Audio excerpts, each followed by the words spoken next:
You know that voice that whispers, "You're not ready yet." Not ready to start that task, to get going, to do those productive things that you've been setting out to do all day. The one that seems so logical, so convincing that you know that it's there for a reason and it must be true. Almost that it's being protective in a way. So you wait, you follow the orders, you research and plan and organize and do the things you think will make you feel more ready. You do the things that you think will make the voice go away. And even when the plan is clear, the energy still doesn't come and that voice doesn't go away. So you tell yourself, I'll just fix this one piece of it and then I'll start. But that moment never arrives. It never feels good enough, never feels ready enough. You watch yourself circling the same drain, being so frustrated that you just can't do it. And beneath that circling is shame, because you know it shouldn't be this hard.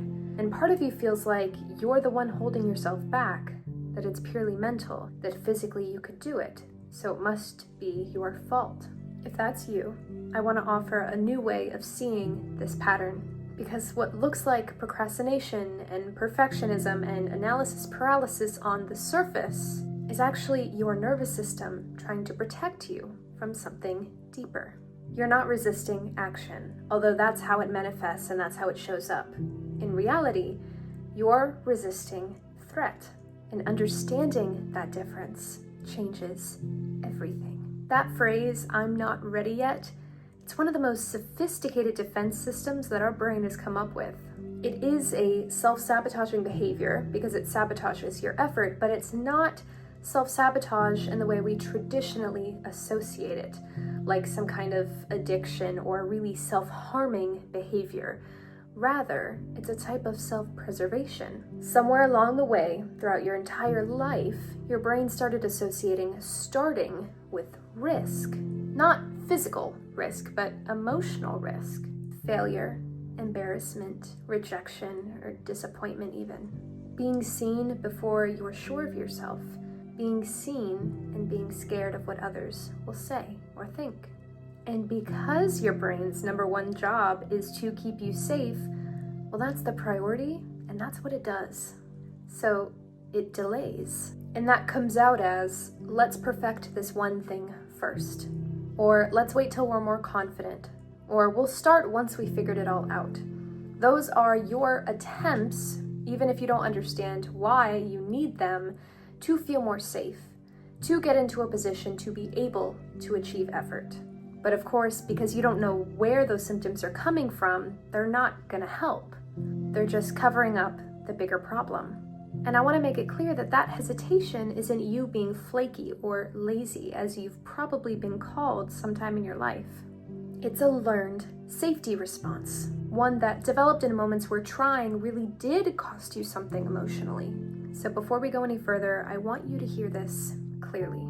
You're not behind and you're not broken. You're just operating from a nervous system that doesn't believe that imperfect action is safe. If what I'm describing feels uncomfortably familiar, if you can see yourself in this back and forth between never really moving forward and freezing right before it matters, then I want to invite you to book a free discovery call using the link below. It's a gentle conversation just to look at how all of these patterns and all of these symptoms are manifesting in your life. And if this work that I'm doing that's showcased in these videos is what you need to finally heal, and what could change once your system learns that it's safe to take up space again. You can grab a time that works for you and then come right back to the video, because what I'm about to explain is why this pattern gets stronger the more you try to fight it. Now, every time your brain approaches something that matters, a dream, a goal, a piece of work that puts you out there, anything that puts you outside of your comfort zone, your brain's gonna scan for risk. It's not evaluating your skills per se, it's evaluating your safety. It's asking, if I do this, could I be hurt or rejected, or could I fail in a way that I can't come back from? And of course, any failure feels like a failure we can't come back from, because we're very bad at remembering our accomplishments and remembering all the times that we've persevered. If your brain has learned that failure equals danger, whether emotionally or psychologically, then it triggers the same psychological patterns that it would if you were under threat. Your heart rate increases a little, your muscles tighten, your focus narrows, and your adrenaline spikes. Now, over time, you may not even notice these things happening, but if you paid enough attention, if the next time you hit this resistance, you didn't immediately pivot and start distracting yourself, you might see that the signs are there. And that state is called protective activation. And once you're in it, the protective part of your brain, the one that makes decisions and plans and executes, in other words, your executive functioning skills, goes offline. The reason for this is that the prefrontal cortex is the newer part of our brain in terms of what developed first, and that's the part responsible for logical reasoning. Now, the limbic system developed first, so it's older than the prefrontal cortex. It's more developed. That's the emotional brain. So when you feel threatened, the limbic system is going to take over because it's stronger than the prefrontal cortex. And as I said, your brain's first and only priority is to keep you safe. So the moment that you're jeopardized or perceived to be jeopardized, nothing else, no executive functioning skills are gonna matter anymore, not in the moment. Now, you might still look functional on the outside. You can tidy your workspace or clean up your notes or rework some of your ideas. Rework the to-do lists that outlined the things you wanted to do. But you're not moving forward, you're managing anxiety. And the tricky part is that perfectionism feels productive. It's the one coping mechanism that has become socially acceptable because of hustle culture. It looks like diligence and it looks like high standards, but underneath it's fear wearing this mask of excellence. Perfectionism says, if I can make it flawless, then I can guarantee my safety. I won't have to feel failure because I will not have failed. But that pursuit of flawlessness keeps you stuck in a state of near readiness forever, indefinitely, because perfection is an illusion that constantly moves the finish line. So here's what that loop looks like in real life. You feel the pull, that motivation and excitement, that spark to do something. And then you imagine starting. Your brain recalls that process and the way that you've internalized starting. Your body tightens. Anxiety rises. Your focus changes from expression and action to protection, even if you're not aware of it. Then you try to relieve that tension by planning and researching and overcompensating for that fear and anxiety. You get temporary relief by doing something that feels like progress. But because you never actually start, you reinforce that belief that you're not ready, that belief that you're not capable of following through. And now the cycle resets with more proof, more data, because now your brain has more proof that hesitation kept you safe. It may not have gotten the outcome you wanted, but it avoided the fear. It avoided putting yourself out there, so technically it was a success. That's why the longer you wait, the harder it feels to begin. You're not only facing the original fear that's tucked under so many years and layers of patterns that you probably don't even see it anymore. You're now facing all of the accumulated self-doubt and shame for all of the times you didn't act and all of the times you didn't follow through. At its core, this isn't about productivity at all, and that's what all of these productivity videos and hustle videos and how to stop procrastinating tips and tricks don't address. It's not about productivity at all. It's about worthiness and control. If you grew up in environments where love was tied to praise or performance or productivity or achievement in any way, you learned that success is belonging and failure is disconnection. So starting imperfectly isn't some neutral starting ground, literally. No, it feels like rejection waiting to happen. It's a threat. And because you can't control not only how others respond, but all the other factors that make life, perfectionism becomes your subconscious attempt to create predictability. If I can control every variable, then I can guarantee my success. But here's the paradox. The more you try to control the outcome, the more paralyzed you become. Because control was never designed to create a container for safety. It was designed to simulate it as a protective measure. That's why no amount of logic fixes perfectionism, because logic is the language of the mind, the logic of that prefrontal cortex.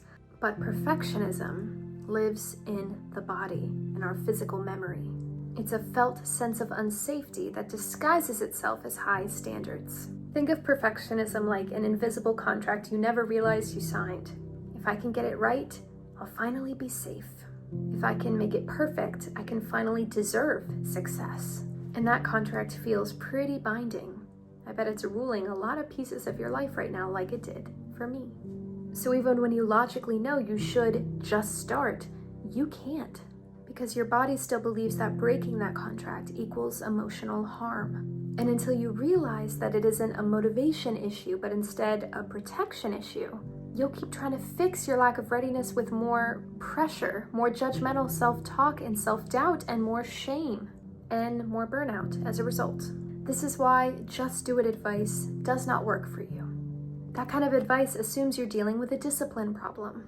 But discipline can't override a body that's in self-defense mode. Discipline is meant to be used when you have a healthy relationship between your mind and body and effort. You don't.